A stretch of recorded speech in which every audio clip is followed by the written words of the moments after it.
Tampering గా prove చేయలేం, ఏం జరగదు. అది మాట్లాడే రూమర్స్ అంటారు వాటిని. But practically they won, now they are in lead, that's it. This is what true. ఒకటి చెప్తున్నాను, వెల్కమింగ్ చేస్తున్నాం. అంటే ఇప్పుడు నేను మనిషినే, నేను కూడా ఉప్పు కారం తింటున్నాను, మీకు మళ్ళీ నాకు కూడా అన్ని అవయవాలు ఉన్నాయి. మన మనిషిని కాదు. నాకు బాధ లేకుండా ఎలా ఉంటుంది, కష్టపడి పనిచేసాం, పథకాలు ప్రజల్లోకి తీసుకుపోయినాం, వాలంటీర్లను పెట్టి ప్రతి ఇంటి దగ్గరికి గవర్నమెంట్ని తీసుకుపోయినాం, 50 ఏళ్ళకి ఒక వాలంటీర్ని పెట్టాం. నేనైతే 50 ఏళ్ళకి ఒక ముఖ్యమంత్రిని చెప్పిన, మీకు తెలుసు కదా, 50 ఏళ్ళకి ఒక ముఖ్యమంత్రి ఉన్నాడు, ఖచ్చితంగా నిలబడాలి, చేయాలని చెప్పి. బట్ లాస్ట్ ఆల్ ఓవర్ ఉద్యోగ సంఘాలని ఒక అసమర్థతమైన వ్యక్తికి ఆయన చేతికి అప్పచెప్పారు అనేదైతే నేను భావించాను. నేను ఇప్పుడు మాట్లాడలేను, ఎందుకంటే గవర్నమెంట్ వచ్చింటే ఇవన్నీ మాట్లాడుకునే వాళ్ళం కాదు కదా, మీరు కూడా ఇలా మాట్లాడే వాళ్ళు కాదు కదా. వైఎస్ఆర్సీపీ గవర్నమెంట్ ఫామ్ చేసి ఉంటే ఇలా ఉండేది కాదు కదా. ఖచ్చితంగా నేను మీకు డిబేట్ లో వచ్చేవాడిని, వేరే పొజిషన్ లో వచ్చి ఉండేవాడిని, ఖచ్చితంగా చెప్తున్నాను మీకు. కాబట్టి I'm welcoming TDP, Janasena, BJP for sure.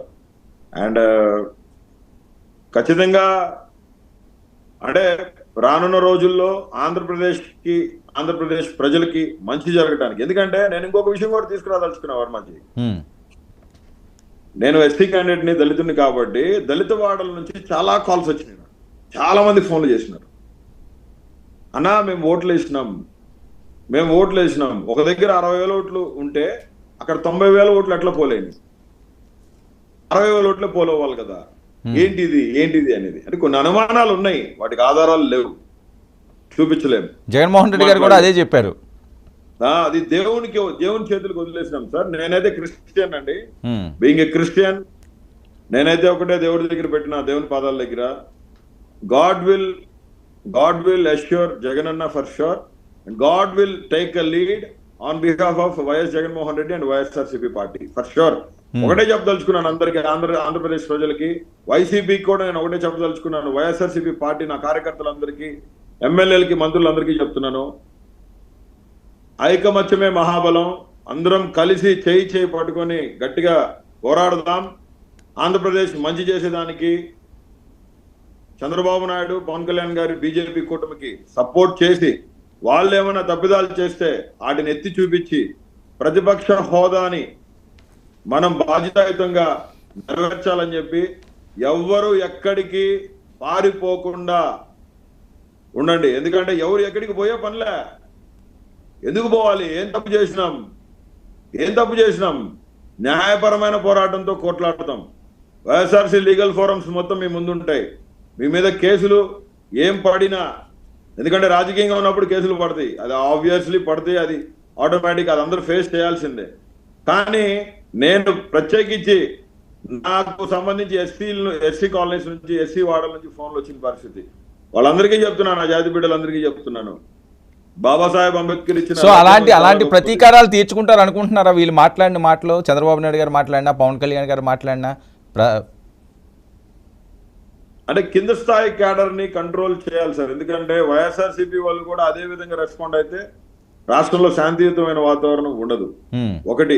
రెండోది ఏంటంటే మెయిన్లీ ఏంటంటే దళితులైన నా జనాంగానికి గురించి నేను మాట్లాడదలుచుకుంటే ఏంటంటే, ఎందుకు మాట్లాడుతున్నానంటే సార్, అందరూ చేతి కష్టం పనిచేసుకునే వాళ్ళే.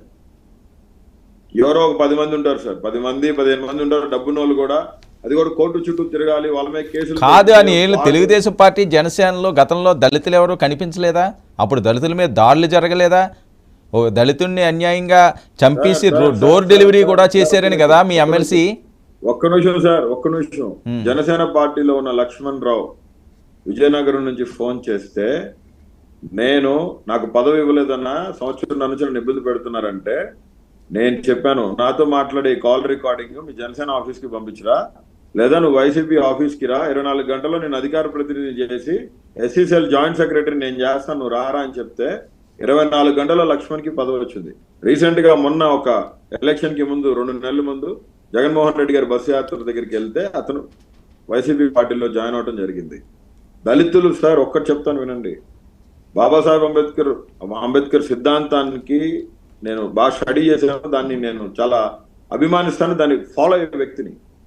పెరియార్, బాబాసాహెబ్ అంబేద్కర్ చెప్పిన సిద్ధాంతం నేను ఒక్కొక్క నిమిషం మీతో మాట్లాడదలుచుకుంటాను. ఏంటంటే దళితులైన వారికి చేతి పని చేసుకొని అట్టడుగు అణగారిన వర్గాలందరూ కూడా బిలో పవర్టీ లైన్ లో ఉన్నారు సార్. వీళ్ళందరూ వీళ్ళ మీద పెత్తందారులు జులుం చేసిన, పెత్తందారులు జూలు విసిరిన దానికి సంబంధించి కొన్ని న్యాయస్థానాలు ఉన్నాయి సార్. మీకు అర్థమవుతుందని చెప్పండి చెప్పండి. లైట్ ఆఫ్ మనం ఇప్పుడు నేనేమంటానంటే, నిన్న ఒక దళితుడు ఇంటి మీద పడి వాడి వేటకొడవలు తీసుకొని పోయి టీడీపీ వాళ్ళు వాడి చేతిన ఏదో చేశారు. అంటే నేనేమంటానంటే, ఈ రకంగా చేసుకుంటా పోతే ఇప్పుడు మీరు తర్వాత మేము ఎప్పుడు ఆగుద్ది ఇది? కాదని నా క్వశ్చన్ ఏంటంటే, కరెక్టే, దళిత చట్టాలు నాకు తెలుసు, రాజ్యాంగం నాకు తెలుసు, ఏం చెప్పిందో తెలుసు, దళితులు ఎన్ని అవమానాలు పడుతున్నారో తరతరాల నుంచి నాకంతా ఐడియా ఉంది. నేను అనేది ఏంటంటే, వైఎస్ఆర్సీపీలో దళితులకు అన్యాయం జరగలేదా? దళితుల మీద దాడులు జరగలేదా? దళితుల మీద హత్యలు జరగలేదా? ఆ రోజు ఎందుకు పెదవి విప్లపోయారు? ఆ రోజు మీ దళిత బిడ్డలు బోరగడ్డ అనిల్కి కానీ లేదా దళిత నాయులకు కానీ కనిపించలేదా ఆ తప్పులు?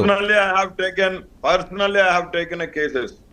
నేను ఫైనాన్షియల్ అడ్వైజర్ కూడా దళిత్ ఫెడరేషన్ కి, ఆల్ ఇండియా దళిత్ ఫెడరేషన్ కి ఫైనాన్షియల్ అడ్వైజర్ ని, all India judicial forum national director ని, బీయింగ్ అన్ అడ్వకేట్.